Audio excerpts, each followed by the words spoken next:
యుద్ధ భయంతో దాయాది పాకిస్తాన్ వెన్నులో వణుకు పట్టుకుంది. దీంతో ఆ దేశం యొక్క త్రివిధ దళాలను అప్రమత్తం చేసుకుంది. భారత్ పాక్ సరిహద్దుల్లో సైన్యాన్ని మోహరించింది.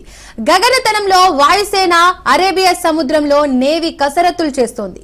ఫైరింగ్ రేంజ్లను పాక్ ఆర్మీ చీఫ్ పరిశీలించారు. పీఓకేలో ప్రజలను పాక్ అధికారులు కీలక ఆదేశాలు ఇచ్చారు.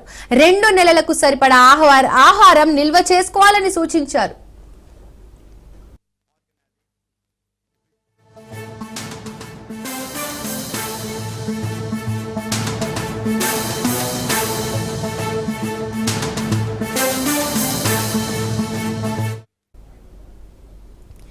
యుద్ధ భయంతో దాయాది పాకిస్తాన్ వెన్నులో వణుకు పట్టుకుంది. దీంతో ఆ దేశం యొక్క త్రివిధ దళాలను అప్రమత్తం చేసుకుంది. భారత్ పాక్ సరిహద్దులో సైన్యాన్ని మోహరించింది. గగనతలంలో వాయుసేన, అరేబియా సముద్రంలో నేవీ కసరత్తులు చేస్తోంది.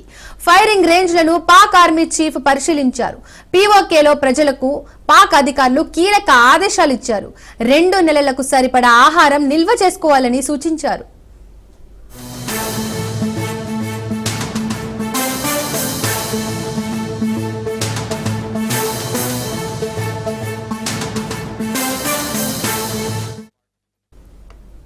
ఇక పహల్గామ్ ఉగ్రదాడి నేపథ్యంలో కేంద్రం మరో కీలక నిర్ణయం తీసుకుంది. దేశవ్యాప్తంగా ఉన్న 41 ఆయుధ కర్మాగారాలు, 7 ఆయుధ డిపోల్లో సిబ్బందికి సెలవులు రద్దు చేసింది.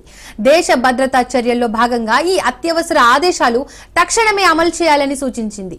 ఉద్యోగులంతా తప్పనిసరిగా విధులకు హాజరు కావాలని ఆదేశాల్లో స్పష్టంగా తెలిపింది. మరోవైపు అన్ని కర్మాగారాలు, డిపోల్లో రానున్న నెలలకు సరిపడా ఆయుధ నిల్వలున్నాయని, అవసరమైతే ఉత్పత్తి పెంచడానికి సిద్ధంగా ఉన్నట్లు సంబంధిత వర్గాల ద్వారా తెలిపింది. సరిహద్దులకు సరిపడా ఆయుధాలను తరలించినట్లు తెలిపాయి.